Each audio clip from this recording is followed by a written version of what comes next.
वकालत का मतलब सिर्फ आर्ग्यूमेंट करना या कोर्ट में बहस करना। जज साहब आपकी बात सुन रहे हैं, फिर अपोजिट के एडवोकेट ने कुछ बोला, आपने कुछ बोला, लोगों को वकालत यहीं तक सीमित लगता है।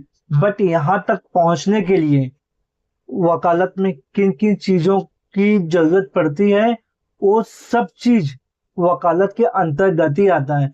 यहाँ तक पहुंचने के लिए सबसे पहले जो क्लाइंट आपके पास केस लेके आता है, उस क्लाइंट की पूरी बात सुनना, उनसे time to time meeting arrange करना और उस केस के बारे में डीपली पढ़ाई करना। उसके बाद क्या होता है, हम उसको अपने हिसाब से एक ड्राफ्ट रेडी करते हैं।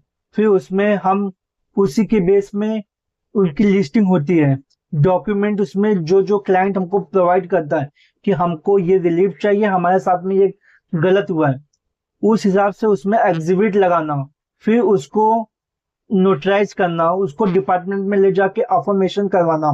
उसके बाद उसमें स्टीचिंग होती है और उसके बाद इसको ऑनलाइन करना, जिसको हम ई फाइलिंग बोलते हैं। ये सब कुछ वकालत के अंतर्गत ही आती है, जिसमें एवरी एडवोकेट को, खास करके जो यंग एडवोकेट हैं और जो हमारे न्यूली फर्स्ट जनरेशन एडवोकेट हैं, इनको ये सब चीजों का भी नॉलेज होना ही चाहिए, क्योंकि ये भी एक वकालत का पार्ट का हिस्सा है।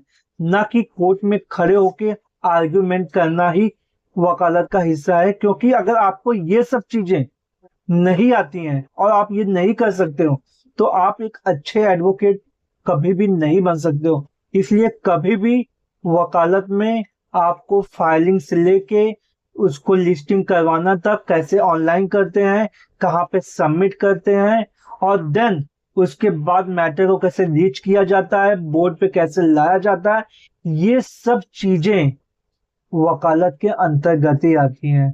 तो मेरा आपसे बस इतना कहना है कि वकालत का मतलब ये नहीं होता कि कोर्ट में खड़े होके आप आर्ग्यूमेंट कर रहे हो, जज साहब आपकी आर्ग्यूमेंट सुन रहे हैं, उस पर जज साहब ने बोला तो अपोजिट के एडवोकेट ने कुछ आर्ग्यूमेंट किया। तो वकालत यहाँ तक सीमित नहीं है। Thank you so much. Vande Mataram.